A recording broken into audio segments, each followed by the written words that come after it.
कक्षा 6 से बीएससी तक की भौतिक विज्ञान, गणित और विविध प्रतियोगी परीक्षाओं हेतु रीजनिंग एवं गणित की कक्षाएं निःशुल्क प्राप्त करें। इन कक्षाएं निःशुल्क वीडियो देखें और पढ़ें अर्जुन स्टडी चैनल के द्वारा।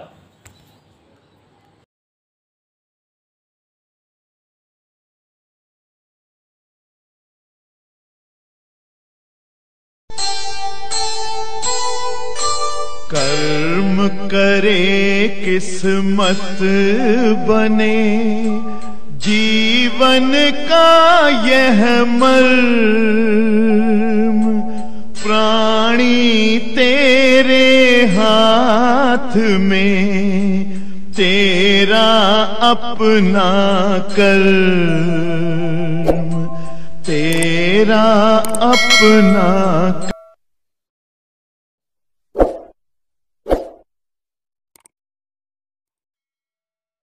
प्रमेय के द्वारा अनंत विस्तार के आवेशित चालकतार के कारण वैद्युत क्षेत्र की तीव्रता। तो ध्यान दीजिएगा जरा, ये तीसरा हेडिंग आज है। शिवांश नहीं समझोगे? गॉस प्रमेय के द्वारा, सभी लोग ध्यान देंगे बेटा, गॉस प्रमेय के द्वारा अनंत विस्तार के यानी अनंत आकार वाले, अनंत विस्तार वाले आवेशित चालक और इसको रेखीय आवेश भी कहा जाता है। सुनैना, सुनैना मतलब उन्हें अनंत विस्तार वाले आवेशित चालकतार ब्रैकेट में रेखीय आवेश के कारण उत्पन्न वैद्युत क्षेत्र की तीव्रता। प्यारे साथियों, जो लोग शुरू से डेरिवेशंस पढ़ रहे हो, आप देख रहे हो फुली मैथ ही है यहाँ पर। तो जैसा कि आप जान गए हैं, अनंत विस्तार वाले आवेशित चालकतार या रेखीय आवेश, ध्यान दीजिएगा, डबल नाम बताते जाते हैं। कभी कभी एग्जाम में कहता है कि रेखीय आवेश के कारण उत्पन्न वैद्युत क्षेत्र की तीव्रता बताओ, तो स्वाति उसमें डिस्टर्ब हो जाओ, कहाँ तो रेखीय आवेश आ गया, तो डोंट डिस्टर्ब, इसका मतलब यही हुआ। तो आज बच्चों आपको जो है बहुत ही अच्छा डेरिवेशन और बहुत अच्छी चीजें बताएंगे। यहाँ गौर फरमाइएगा, ये सीधा भी है, माने सीधे चालकतार, अनंत विस्तार वाले सीधे आवेशित चालकतार। यहां गौर से देखिए जरा, सुनैना जी, ये क्या बना है देख के बताइए। चालकतार, अगर ऐसा बोलोगे तो अधूरा है कि नहीं? सीधा चालकतार अभी भी अधूरा है, इसलिए अधूरा है वो चीज बताऊंगा जो आप नहीं जानते हो। देखो बेटा सुहाना, ये एक सीधा चालक तार है, नो डाउट। अगर अभी ध्यान देना मेरी बात पर, ए लिख दे, बी लिख दे, तो मतलब ये सीधा चालक तार ए बी हो जाएगा। और अगर हम यहाँ नाम ना लिखा रहे, न ऊपर नाम लिखे न नीचे नाम लिखे, इसका मतलब इस तार का ओर और छोर दोनों नहीं है, माने ये अनंत विस्तार वाला तार हो गया।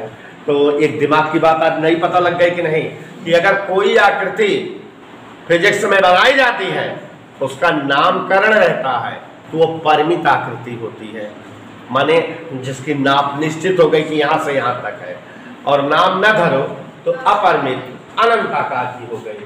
हेडिंग में देखो, अनंत विस्तार वाले सीधे आवेशित चालकतार के कारण उत्पन्न वैद्युत क्षेत्र की तीव्रता का डेरिवेशन करना है। तो अब आप जान गए कि जब जो है अनंत विस्तार की बात है, तो इसका मतलब जो है अनंत विस्तार का मतलब यह हुआ कि तार की लंबाई अपरिमित है। इतना क्लियर? ध्यान से देखो जरा, ये क्या मान लिए हैं? अनंत विस्तार वाला सीधा चालकतार। समझ आया बेटा? यहां तक समझ में आ गया कि नहीं? नाम नहीं लिख रहे हैं इसलिए अनंत विस्तार का हो गया कि नहीं? और उनेसा जी, अगर इस अनंत विस्तार वाले सीधे चालकतार को प्लस क्यू आवेश दे दे, तो ये प्लस क्यू आवेश से आवेशित हो जाएगा कि नहीं? प्लस क्यू आवेश से क्या हो गया ये? इधर के लिए मान लेते हैं कि इसका एक अल्पांश, एक टुकड़ा इतना बड़ा ml है जो L लंबाई का है। कितने लंबाई का है भाई? आप जानते हो अल्पांश के कारण निकाले, इंटीग्रेशन कर दे तो पूरे कारण आ जाएगा। तो ये पूरा अनंत विस्तार का आवेशित चालक तार प्लस क्यू आवेश से जो आवेशित है, किस आवेश से आवेशित है? इसका एक अल्पांश क्या लिए है? ml। कितने लंबाई का? और इसके कारण चारों तरफ वैद्युत क्षेत्र बनेगा कि नहीं? मान लेते हैं इस अल्पांश से r दूरी पर एक बिंदु P है जहां पर वैद्युत क्षेत्र की तीव्रता प्राप्त करनी है और वो विद्युत क्षेत्र की तीव्रता वेक्टर E है। चित्र का मतलब समझ आ रहा है? ध्यान से देखिएगा बेटा। ऐसा ये क्या है बेटा?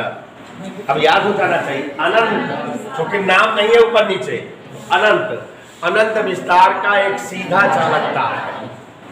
प्लस क्यू आवेश देकर इसे आवेशित कर दिए और जब आवेशित हो गया चच्चा तो इनके चारों तरफ जो ना देखा, एक चीज जान ले आए, मन लगाए समझ में। हम कुछ अलग टाइप से पढ़ाई थे, हर टीचर के लिए हम स्टूडेंट बनकर पढ़ाते हैं। जैसे बच्चे आप लोग पढ़ते हो उसी तरह से हम पढ़ाते हैं कि आपको लगेगा जैसे आपका कोई फ्रेंड या दोस्त या बड़ा भाई वगैरह पढ़ा रहा है, उस तरह से। तो यहाँ देखो जरा, एक अनंत विस्तार का चालक तार है और ये प्लस क्यू आवेश से क्या है दीपू? आवेश। अब इस चालक तार जो कि आवेशित है, इसके कारण चारों तरफ वैद्युत क्षेत्र बनेगा। उसे ही तो हमें ज्ञात करना है। तो ज्ञात करने के लिए भी हमारे पास मजबूरी या बंदूक लगाए बैठे गास प्रमेय निकाले नहीं मारा गिराए की, तो गास प्रमेय की मदद से निकालनी है। थोड़ा और ब्रेन का इस्तेमाल किए। इस पूरे अल्पांश का एक छोटा सा टुकड़ा ले लिए, टुकड़ा बोले तो टुकड़ू, एक छोटा सा टुकड़ा ले लिए ml। कितने लंबाई का ले लिए? और मान लेते हैं इस तार से r दूरी पर कहीं कोई बिंदु P है जहां तक जो है वैद्युत क्षेत्र वेक्टर E है। अच्छा एक चीज और बड़ी गजब की चीज है, जैसे ये तार है और जब आवेश दे दोगे आवेशित रहेगा, तो बेटा चूंकि तार बहुत पतला होता है, तो सुषमे जी तार बहुत पतला होता है, इस वजह से तार के इधर अगर वैद्युत क्षेत्र होगा तो तार के इस साइड भी इसका आवेशी प्रभाव होगा, तार के इस साइड भी, माने तरवा चौतरफा वैद्युत क्षेत्र बनाए, है ना। तो मतलब अगर तार से r दूरी पर यहाँ कोई बिंदु P है, यहाँ वैद्युत क्षेत्र बना है, तो इधर भी r दूरी पर वैद्युत क्षेत्र बनेगा, इधर भी r दूरी पर वैद्युत क्षेत्र बनेगा, चौतरफा वैद्युत क्षेत्र बनेगा कि नहीं? नहीं बनेगा। तो यहाँ इस बिंदु P का सममित बिंदु, फिजिक्स का शब्द है, कौन सा शब्द ले रहे हैं? सममित। केमिस्ट्री में भी पढ़े हो, सिमेट्रिक, सममित बिंदु माने उसी जैसा, उसी दूरी पर उतने ही आकार वाला। सममित शब्द माने एक दूसरे परछाई, एक तरह से इसे समझ में। तो जैसे इस तरफ r दूरी पर कोई बिंदु P है, वैसे ही मान ले रहे हैं इस तरफ भी उतनी दूरी पर कोई बिंदु क्या है? P है। तो अगर यहाँ वैद्युत क्षेत्र की तीव्रता वेक्टर E है, तो यहाँ पर भी वैद्युत क्षेत्र तीव्रता क्या होगी?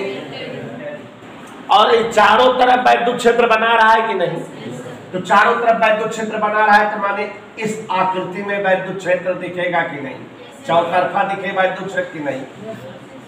अब कितना लंबा तार ले लिया, तो ये पूरा वैद्युत क्षेत्र ऐसे ऐसे ऐसे ऐसे ऐसे ऐसे ऐसे यहाँ तक रहेगी ना? कुल वैद्युत क्षेत्र कहाँ तक रहेगा? ये चौतरफा वैद्युत क्षेत्र का ही रहे, पूरा तरवा जितना नापा कहीं जितना लेते हुआ तक रहेगी ना? माने जो है वैद्युत क्षेत्र कुल जो है यल लंबाई तक रहेगा। बोलो हाँ सर। कहां तक रहेगा बच्चों? यहां तक वैद्युत क्षेत्र रहेगा कि नहीं? माने वैद्युत क्षेत्र कुल तार की यल लंबाई तक प्राप्त होगा, और जहां वैद्युत क्षेत्र प्राप्त हो रहा है उस वैद्युत क्षेत्र में यह एक तरह का गासियन पृष्ठ हो गया। बचा आगे लगा। तो फिर से एक बार हो जाए। तो ये देख, सीधा एक क्या है, चालक तार अनंत विस्तार का। जब इसे प्लस क्यू आवेश दिए तो ये तार पूरी तरह से क्या हो गया, और इस कारण तार के चारों तरफ क्या बन गया, बना बेटा। और मान लेते हैं तार का एक छोटा सा अल्पांश L लंबाई का यमयन है, और इस अल्पांश से R दूरी तक वैद्युत क्षेत्र E तीव्रता का बना है। मान लेते हैं अल्पांश से R दूरी पर कहीं कोई बिंदु P है जहां वैद्युत क्षेत्र, चूंकि तार पतला है तो ये चौतरफा वैद्युत क्षेत्र बनाएगा। माने अगर इधर R दूरी पर P वैद्युत क्षेत्र है तो इधर भी, इधर भी, इधर भी, इधर भी अगवारी पछवारी चौतरफा वैद्युत क्षेत्र बनेगी ना। तो वैद्युत क्षेत्र की आकृति कौन तरफ रहे, वक्री। बिंदु P इधर R दूरी तक है तो उधर एक सममित बिंदु का वह P है। जितना वैद्युत क्षेत्र इधर रहे उतना वैद्युत क्षेत्र कहाँ मिलेगा, अब कितने लंबाई तक मिले, यहाँ तक समझ आ गया नहीं, मैं भी सोते हुए समझो, यहाँ तक समझ में आ गया। इधर तो क्या पक्का पक्का। माना अनंत विस्तार वाले जो चीज बताते हैं उसको लिखाते भी हैं, अनंत विस्तार, यह रट जाए मेरे साथ, अनंत विस्तार वाले एक सीधा चालक तार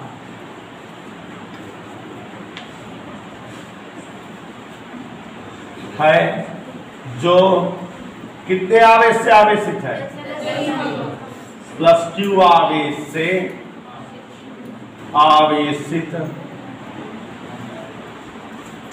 इस तार का कितना अल्पांश ले रहे हैं, आवेशित चालक तार के अल्पांश यमयन की लंबाई L है,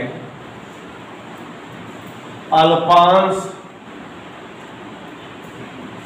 से R दूरी पर स्थित बिंदु P पर उत्पन्न वैद्युत क्षेत्र की तीव्रता वेक्टर E है। कितना समझ में आया। बिंदु P का कैसा बिंदु है, P डैश सममित बिंदु P का सममित बिंदु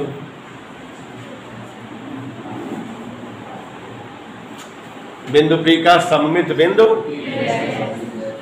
P डैश पर भी वैद्युत क्षेत्र वही रहेगा, जहां पर भी वैद्युत क्षेत्र, समझना समझ में आ रहा है।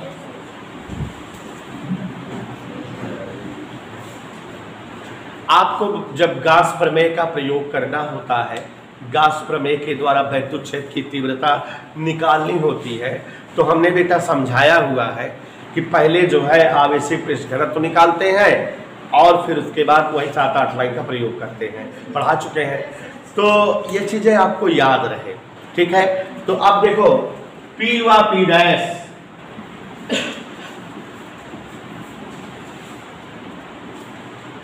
से गुजरने वाला क्या खींचा, एक गासियन पृष्ठ। अब उन्हें हम घटा दे रहे हैं क्लास में, बाकी आप लोग भूल जाओ, बात अलग है। गासियन पृष्ठ खींचा, यहां तक समझ में आ बेटा। P व P डैश से गुजरने वाला एक गासियन पृष्ठ खींचा, नहीं कह दो हाँ सर। P व P डैश से गुजरने वाला क्या खींचा, अब यहां पर क्या लगाएंगे बेटा, गाउस की प्रमेय। तो गौर से देखो जरा गासियन पृष्ठ के लिए गाउस प्रमेय का फुली प्रयोग देखो। गाउस प्रमेय से गासियन पृष्ठ से गुजरने वाला वैद्युत फ्लक्स सुना क्या होता है, फाई सफिक्स ए बराबर 1/ε0 इंटू। आवश्यक पृष्ठ घनत्व भी निकाल लें। क्या होगा देखो, चालक तार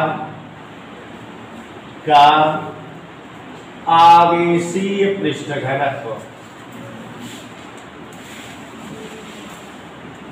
प्यारे बच्चों, आवेशीय पृष्ठ घनत्व वाला टॉपिक एक दिन हम अलग से हर आकृति के लिए निकाले थे। अगर कोई चालक तार हो या रेखीय आवेश हो तो उसके आवेशीय पृष्ठ घनत्व को रेखीय पृष्ठ घनत्व कहते हैं और लैम्डा से लिखते हैं। तो क्या फार्मूला होता है, लैम्डा बराबर आवेश बटे लंबाई कितना है, तो क्यू बराबर यहां तक की लंबाई यल है ना बेटा, लैम्डा इंटू यल। कोई डाउट किसी को, समझ आया? अब वहां आगे बढ़े। फाई का जगह क्या लिख सकते हैं, बताए हुए हैं फाई जगह क्लोज इंटीग्रेशन डे फाई।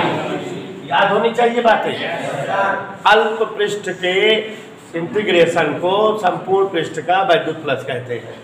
तो अब यहाँ पर देखो जरा अनुज, ये क्लोज इंटीग्रेशन डी फाई बराबर 1/ε0 इंटू क्यू।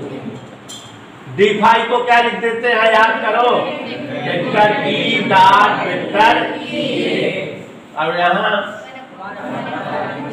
ये लाइनें तो हमने कई बार समझाया है। अगली लाइन से देखो उनेसा, vector E dot D A माने ई डी ए का 0 थीटा नहीं, ई बाहर आ गया। Close integration A into D A बराबर 1/ε0 इंटू क्यू। अगली लाइन से ए इंटू ए बराबर 1/ε0 इंटू क्यू। अगली लाइन से 1 मिनट रह जाओ, यहीं पर गड़बड़ाओगे। 4πr² बेटा गोली पृष्ठ का क्षेत्रफल होता है। यहाँ पृष्ठ कैसा है, और बेलन कक्षा 10 में पढ़े हो, बेलन का पृष्ठीय क्षेत्रफल 2πr(h) हो। क्या याद आया? तो यहाँ एक जगह 2πr(h) और यहाँ 1/ε0। क्यू की जगह क्या लिख देंगे, लैम्डियन। ठीक है, यलम यलम, और ई बराबर आ गया 1/2πε0 लैम्डा अपान आर। ये डेरिवेशन हो गया कि नहीं बच्चों? लेकिन एक हम एस ना लिखे, थोड़ा एक बेइज्जती का एक लिखी थी। बेइज्जती क्या करता है, ई बराबर 1/4πε0 2 लैम्डा अपान आर ऐसे लिखते हैं। क्यों ऐसे लिखते हैं, ऊपर नीचे 2 से गुणा कर दिए जिससे ये कांस्टेंट पद बन जाए, फेमस कांस्टेंट। आपको कई चैप्टरों में पढ़ा चुके हैं ये फेमस कांस्टेंट 1/4πε0 जो है 9 × 10⁹ होता है। तो इसलिए यहाँ से 2 से ऊपर नीचे गुणा कर दिए कि ये फेमस कांस्टेंट बन जाए। तो ई बराबर 1/4πε0 2 लैम्डा अपान आर। ये बेटा किसी आवेशित अनंत विस्तार वाले सीधे चालक तार के कारण उत्पन्न वैद्युत क्षेत्र की तीव्रता का व्यंजक आ गया। और बच्चों इसमें आपके लिए एक सरलता है कि बाहर भीतर ये सब बिंदु वाली स्थितियां नहीं हैं, ये डायरेक्ट है। मेरे ख्याल से सबको समझ में आना चाहिए।